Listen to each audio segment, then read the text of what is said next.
नमस्कार। बंदे को शबाब कहते हैं। हम रोजाना उत्तर प्रदेश में होने वाले बाईपोल की सीटों का विश्लेषण कर रहे हैं। हम आपको ये दिखाने की कोशिश कर रहे हैं कि उत्तर प्रदेश में जिन सीटों पर उपचुनाव है वहां पर किसकी क्या तैयारी है। आज बात करेंगे मीरापुर विधानसभा सीट के उपचुनाव की। मीरापुर विधानसभा सीट साल 2022 के चुनावों में राष्ट्रीय लोकदल ने जीती थी और 2024 के हुए लोकसभा चुनावों में राष्ट्रीय लोकदल के चंदन चौहान बिजनौर से सांसद बन गए और यह सीट खाली हो गई, जिस पर उपचुनाव हो रहा है। 2022 के विधानसभा चुनावों में राष्ट्रीय लोकदल के चंदन चौहान ने भारतीय जनता पार्टी के अविनाश कुमार को 12,000 से ज्यादा वोटों से हराया था। ये चुनाव अपने आप में बहुत महत्वपूर्ण था। हालांकि 22 के चुनावों में रालोद और समाजवादी पार्टी का गठबंधन था। इस गठबंधन ने एक साथ मीरापुर सीट पर चुनाव लड़ा था, लेकिन बदलते वक्त के साथ रालोद सुप्रीमो जयंत चौधरी साहब भाजपाई हो गए और समाजवादी पार्टी से उनकी दूरियां बढ़ गईं। कभी सपा सुप्रीमो अखिलेश यादव के साथ जयंत चौधरी कंधे से कंधा मिलाकर चलते थे, लेकिन भारतीय जनता पार्टी के साथ जाने से उनको बहुत फायदे मिले। वो केंद्र में मंत्री बन गए। लेकिन मौजूदा उपचुनाव में राष्ट्रीय लोकदल क्या भारतीय जनता पार्टी के साथ गठबंधन में चुनाव लड़ेगा? क्या भाजपा रालोद की सीट पर उसका प्रत्याशी उतारेगी या फिर भारतीय जनता पार्टी यहां से वापस अपना प्रत्याशी इंडिविजुअल मैदान में उतारेगी, जैसा पहले भी वो चुनाव लड़के जीत चुकी है? इसके लिए थोड़ा सा इंतजार करना होगा, क्योंकि भाजपा और रालोद के गठबंधन की रूपरेखा अभी फाइनल नहीं हुई है। हालांकि 2022 के चुनावों में मिली जीत समाजवादी पार्टी और रालोद गठबंधन के लिए बहुत इंपॉर्टेंट थी, बहुत महत्वपूर्ण थी, क्योंकि यह सीट इससे पहले भारतीय जनता पार्टी के ही कब्जे में थी। यहां पर आपको एक बार और बता दूं मैं कि मौजूदा जो सांसद हैं रालोद के, वो पहले भाजपाई थे। साल 2021 में राष्ट्रीय लोकदल में वो शामिल हुए और उसके बाद साल 2022 के विधानसभा चुनावों में वो गठबंधन के प्रत्याशी बने। साल 2024 आते आते बिजनौर का लोकसभा चुनाव आया और राष्ट्रीय लोकदल ने उन्हें वहां से प्रत्याशी बनाया। भारतीय जनता पार्टी ने राष्ट्रीय लोकदल का सपोर्ट किया और चंदन चौहान ने अपनी जीत यहां से सुनिश्चित की। चौहान साहब ने शानदार प्रदर्शन करते हुए समाजवादी पार्टी के उम्मीदवार को 37,508 वोटों से हरा दिया। अब मीरापुर के राजनीतिक इतिहास को भी समझिए।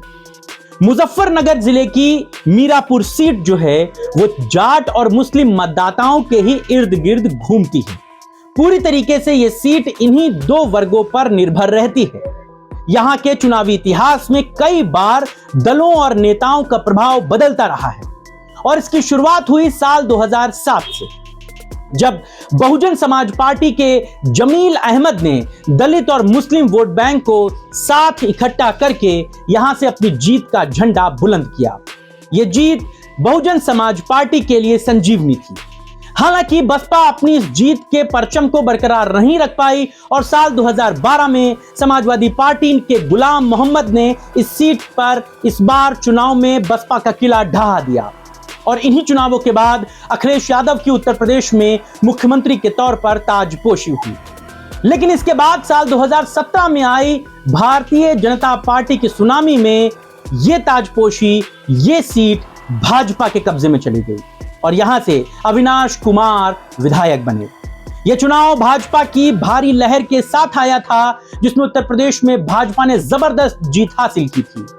मीरापुर सीट पर यह जीत महत्वपूर्ण थी भाजपा के लिए, क्योंकि यह क्षेत्र रालोद और समाजवादी पार्टी का गढ़ माना जाता था।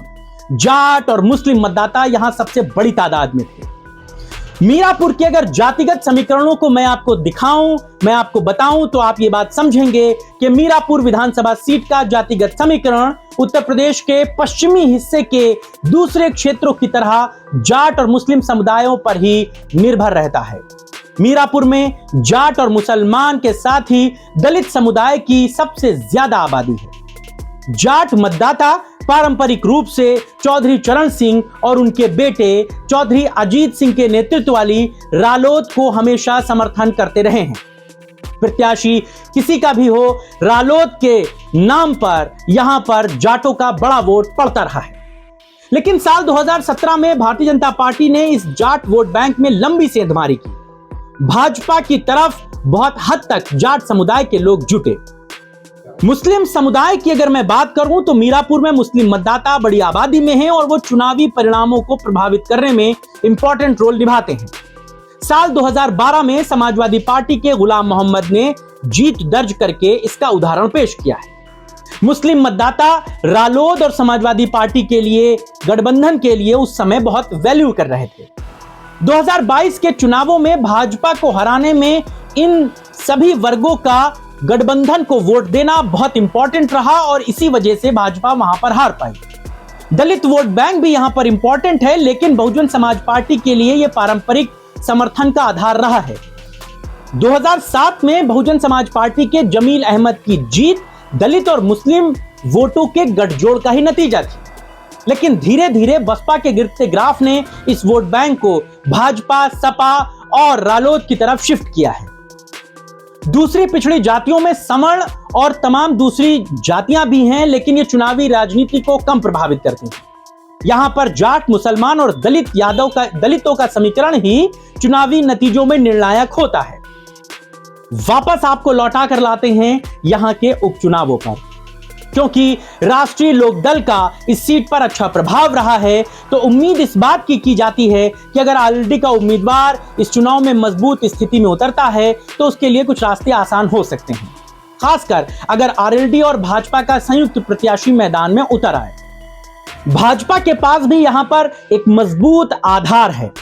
खासकर 2017 में जब अविनाश कुमार ने यहां से जीत दर्ज की तो उन्होंने यह बताया कि तमाम वर्गों को भाजपा की तरफ शिफ्ट किया जा सकता है। खास करके जाट समुदाय और अन्य ओबीसी मतदाताओं को अगर अपने पक्ष में कर लिया गया तो यहां से सीट निकाली जा सकती है। भाजपा इस एंगल पर भी काम कर रही है और मुमकिन है कि वो वहां से अपना अकेला प्रत्याशी भी उतार सकती है। लेकिन पिछले कुछ चुनावों में बहुजन समाज पार्टी का प्रदर्शन कमजोर जरूर हुआ है, लेकिन उन्हें नेग्लेक्ट नहीं किया जा सकता।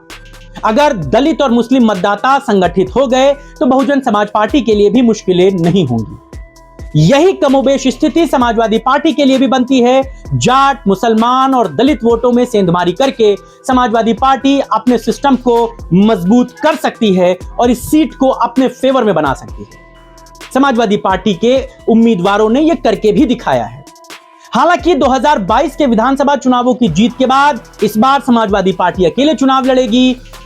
उसके इस कदम के बाद क्या वहां का सियासी हाल होगा, इस पर सबकी निगाहें होंगी। फिलहाल अभी किसी भी पार्टी ने अपना कोई भी पत्ता नहीं खोला है, लेकिन चुनावी मैदान में कौन किसे उतारेगा इसको लेकर के चर्चाएं बहुत तेज हैं। भाजपा रालोद के साथ मिलकर चुनाव लड़ेगी या अकेले, यह देखना दिलचस्प होगा। लेकिन समाजवादी पार्टी की तरफ से पूर्व सांसद कादिर राणा का नाम इस सीट पर उम्मीदवारी को लेकर चर्चाओं में है। तो अब यह भी समझ लीजिए कि कादिर राणा हैं कौन। कादिर राणा साल 2009 में मुजफ्फरनगर से समाजवादी पार्टी के सांसद रहे हैं और इससे पहले साल 2007 में आरएलडी के टिकट पर मोरना विधानसभा सीट से विधायक भी रहे हैं। हालांकि कादिर राणा ने बाद में बीएसपी ज्वाइन कर ली, जहां पर उन्होंने पार्टी के लिए बहुत काम किया। मुस्लिम समुदाय के बीच उनकी एक खास आइडेंटिटी है, लेकिन बहुजन समाज पार्टी में उनकी दाल बहुत ज्यादा नहीं गली और साल 2021 में वो वापस अपने घर समाजवादी पार्टी में लौट आए। इस बार उनको टिकट दिए जाने को लेकर के खूब चर्चा है और कादिर राणा अपने टिकट को लेकर आश्वस्त भी नजर आते हैं। उनके मुसलमानों के बीच जाने और वहां पर उम्मीदवारी को लेकर के किए जा रहे कामों को लेकर के सपा सुप्रीमो अखिलेश यादव तक रिपोर्ट है। खबरों की अगर माने तो कादिर राणा को वहां पर मजबूती के साथ अपनी तैयारी में जुट जाने के लिए कहा गया है। कादिर राणा को पश्चिमी उत्तर प्रदेश में एक मजबूत मुसलमान नेता की छवि के तौर पर देखा जाता है, क्योंकि उनकी मुस्लिम मतदाताओं के बीच एक इंपॉर्टेंट रूप है, उनका एक इंपॉर्टेंट कद है। हालांकि इन सब के बीच में कादिर राणा साहब पर एक गंभीर इल्जाम भी लगता रहा है और वो है साल 2013 में हुए मुजफ्फरनगर के दंगे। कहा जाता है कि मुजफ्फरनगर के दंगों के दौरान उन्होंने भड़काऊ भाषण दिए थे, जिसके बाद वहां पर सांप्रदायिक तनाव फैल गया और वहां पर दंगों की स्थिति बनी। फिलहाल इन सब के बावजूद कादिर राणा की छवि पर कोई दाग नहीं आया है। समाजवादी पार्टी क्या वहां से कादिर राणा को उतारेगी? भाजपा क्या रालोद के साथ मिलकर वहां पर चुनाव लड़ेगा? इन सब के बीच में चंद्रशेखर रावण भी इस सीट पर अपनी उम्मीदवारी ठोक रहे हैं। बहुजन समाज पार्टी के वोट बैंक में वो लंबी सेंधमारी करेंगे। बसपा यहां से किसे मैदान में उतारेगी? ऐसे बहुत से सवाल हैं जिनका जवाब वक्त देगा। भारत निर्वाचन आयोग जैसे ही तारीखों का ऐलान करेगा, सभी राजनीतिक पार्टियां इन सीटों पर अपने उम्मीदवारों का ऐलान कर देगी। लेकिन सबकी हार्ट बीट बढ़ी हुई है, क्योंकि ये उपचुनाव लिटमस टेस्ट हैं। समाजवादी पार्टी लोकसभा चुनावों में मिली जीत के बाद अपनी प्रचंड लहर को कायम रखना चाहेगी, तो भाजपा लोकसभा चुनावों में हार का बदला लेना चाहेगी, वो भी सूद समेत। आज की चर्चा में बस इतना ही। आपको हमारी ये चर्चा कैसी लगी हमें जरूर बताइएगा। आप हमें कमेंट कर सकते हैं। आप किस विषय पर चर्चा करना चाहते हैं हमें कमेंट में लिखकर जरूर बताइए। नमस्ते।